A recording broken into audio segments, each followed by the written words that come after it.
welcome back to my channel. Today I'm going to talk about dealing with pain, failures, disappointments, all of that sort of stuff. That good stuff. Anyways, look, I think to start off, it's important to note that we all have pain, and sometimes when you don't have that in your head, it's easy to get consumed by it, and it's easy to think that you're the worst done person in the whole world, not understanding that probably the person right next to you is going through a bigger and even deeper pain. But anyways, I think I've sort of spent years trying to perfect this, and it's never perfected. I have my down days as well.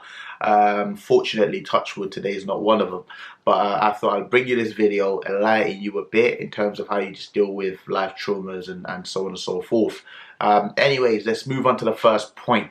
So for me, the first point is controlling the controllables. I do this by using the problem-solving circle. So generally speaking, I have one circle. In that circle are things that I can control. Like I basically put all my worries on there. All my worries, all my failures, all things that I'm angry about. So let's say, for example, if I was working a 9 to 5 and I got problems with work, I'll put it on that circle. Now, what part of the circle I put it on would depend on whether it's a controllable or an uncontrollable trauma. Let's give you an example. Say, for example, I can put on that I'm struggling with my job in the circle, because that is something that I can control. I have the option of potentially looking for another job, or potentially, working harder to get noticed, or maybe fixing my workplace branding and potentially getting a promotion. So that's something that I'll put in the circle because it's a controllable. I have control over it. But let's say I've been arguing with one of my close friends and I've tried to get him to see my viewpoint or her to see my viewpoint, and I'm unable to do so. They're just being idiots and they're being so unreasonable.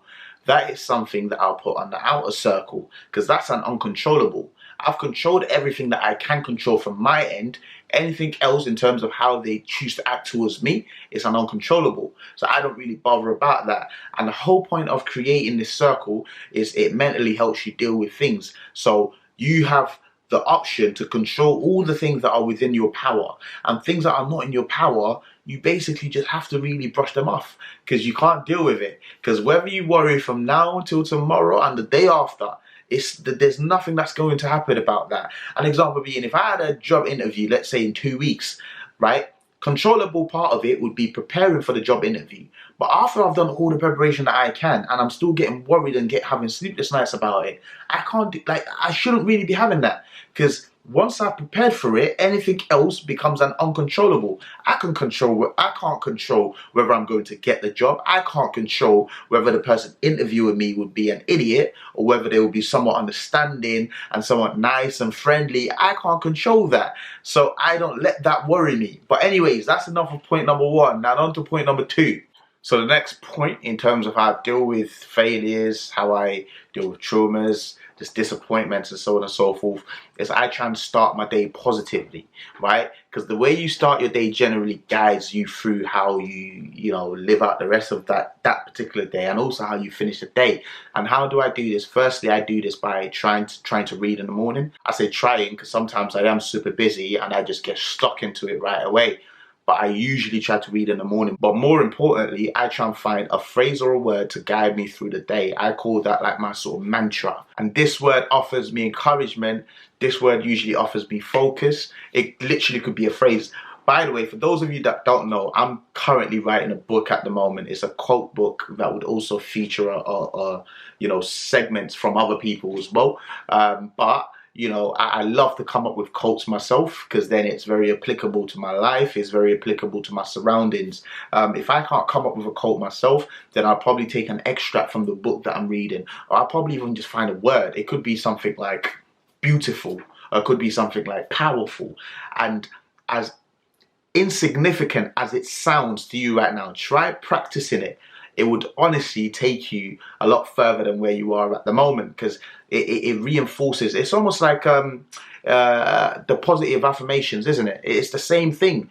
Literally, using these key phrases, using these key words will honestly help you have the best day possible. And then usually when you're on a down when you're on a downward spiral, and you're able to reassociate yourself with these phrases or these keywords, that's all it takes to almost snap you out of it. So try practicing that, right? So like I said, just find a keyword, find a phrase, go online, search for something, and most importantly, start your day with reading. Stop picking up your phone from under your pillow and usually pick up your book from under your pillow instead. Leads me up to point number 3. What do most people do when they fail? Most people, when they fail, they make excuses for it and they brush it under the carpet. But I think that's the wrong thing to do. And how you deal with failure is, in fact, identifying with the failure, accepting the failure, and then using that, as some sort of guiding principle to navigate that particular issue or that situation or circumstance that you're actually facing. And what I mean by that is you have to become your biggest critic. So you have to put your analytical hat on whenever you fail and you look into it. It may be that you failed in business. Rather than brushing it off, oh, I didn't get enough support from my peers. Or, it was the wrong business. Or, I don't have the money to fund the business. I don't have the money to market the business. Oh, if I knew the right people, it would be this. Rather than making all those excuses, maybe you need to look within and actually understand why you failed in the first place. Maybe you simply failed because you weren't ready to take the next level, take the next step. Maybe you simply failed because you weren't learning the things you were meant to learn. Maybe you simply failed because you were very slow in responding to your customers or your clients. These are the reasons, and these are things that you need to look into a lot more, rather than just brushing it off under the carpet and moving on to the next one. Because I tell you what, right, when you fail is probably a lot more important than when you make wins. When you make wins, the ego gets into our head and we sort of, we're happy, we're on top of the world, and we move on to the next sort of thing, hoping to achieve victory, and we don't learn nothing from it. But when you tweak your mind and you start to try and learn from your failures, it will take you a lot further than any wins could actually ever take you. And that's not to say that you should have more failures than wins, but even if you did have more failures than wins, it will propel you a lot further. Anyways, that leads me on to point number 4. I utilize what I call bubble time. And you're thinking, what is bubble time? Bubble time are the periods where I switch off from social media. I find it very healthy, and I find that a very good way to deal with stress. I find that a very good way to deal with failures, anxiety, whatever the case may be. I have my bubble time. Bubble time could also include making myself inaccessible to people that would have usually been accessible to me. It may be friends, it may be family, but that's how I deal with it. I'm not saying that you should do the same. Remember, I'm just sharing my opinions with you guys. It may not work for you. The opposite of bubble time would be inclusivity, right? That's whereby, you talk to people and you get people, you draw people into your lives and you explain and, you vent and they become a confidant or whatever you want to call it. I genuinely don't use that, but I do encourage people to talk, share your problems. But me personally, I prefer using bubble time. Bubble time helps me reset. Bubble time helps me embrace the darkness, and then I usually come out swinging, but again, like I said, that's just me. I love bubble time. Bubble time gives me peace and solace in a world just full of madness, and that's a huge way that I deal with my problems. Bubble time, which leads me on to point number 5, understanding the bigger picture and embracing the smaller wins. What happens, right? Let's say I fail right now, right? Maybe I am failing in something, right? It's easy for me to get caught up in that particular issue that I'm failing in, but then I forget, right, okay, hold on, you're actually doing some good investments back home, maybe good investments in the UK. Yeah, one business might be failing, but how about this business? It's going really well. I get consumed by that one failure. And once you let your mind get consumed by that one failure, it starts to affect and dictate the rest of your life.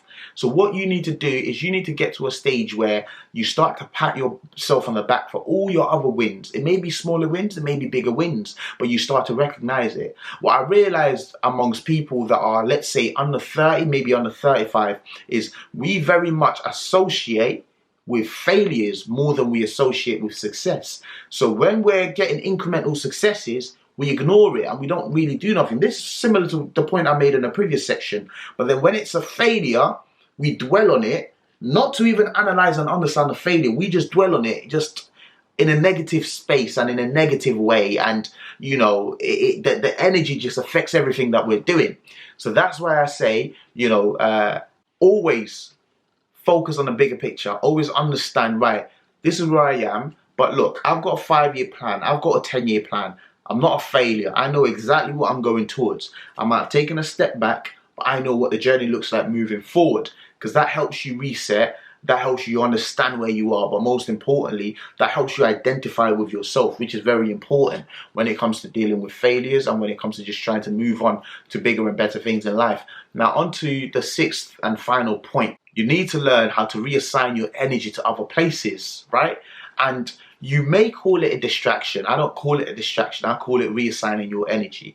An example being, if you're failing in one area, perhaps reassign your energy elsewhere. Maybe you're failing because, you know, you're not really spending a lot of time embracing yourself. You're not really spending a lot of time learning yourself. You're not spending a lot of time loving yourself. So maybe reassign your energy to the gym, right? Because maybe that's part of the reason, or part of the secondary reason why you're failing. Or maybe, you know, you're failing because, you know, you're just not focused. You get tired so quickly and you're not really having a real productive day just in general. Maybe you need to change your diet. That's what I mean by reassigning your energy, you know. Or maybe you're failing because you're overworking and now you're burnt out, but you don't realize you're burnt out. Maybe you need to reassign your energy and travel. You know, maybe you need to reassign your energy and just go on different things, do things differently, pick up a new sport that would sort of trigger something else in your mind and help you keep going that extra mile, if that makes any sense. But yeah, it's very different from the videos I usually do. I've had a lot of people speaking to me saying, you know, I'm not motivated, this is happening, that's happening, and I thought I'd do a video to sort of cover that and shed some light on it. I do think that we all have problems, and how you deal with it will determine how you come out on the other end of it. But believe it or not, your problems are not the biggest. It may seem or sound like the biggest to you, but maybe when you speak to someone else next to you and they actually open up, you'd realize, hold on, my problems are nothing. But yeah, that's how you deal with failures anyways. That's how you deal with anxiety. That's how you deal with anxiousness, whatever negative connotation you want to attach to it. That's how you deal with it. Anyways, look, I thank you very much for watching, and thank you for subscribing to the channel. Like I said from the very start, this channel for me, you know, it's my personal channel. I have a lot of fun with it, but for me it's about personal growth, it's about investment, it's about business, it's about finance. So if you need any of that, then you've come to the right channel. Make sure you subscribe, make sure you drop a like, and make sure you drop your comments in the comment section. And finally, make sure you share the video or videos to your circle of friends. Anyways, have a good weekend and let me know, what do you think? I am contemplating changing my upload schedule and maybe uploading twice a week. Is that something you guys may be interested in? If you are, then just let me know in the comment section. Once again, thank you for watching and have a great weekend.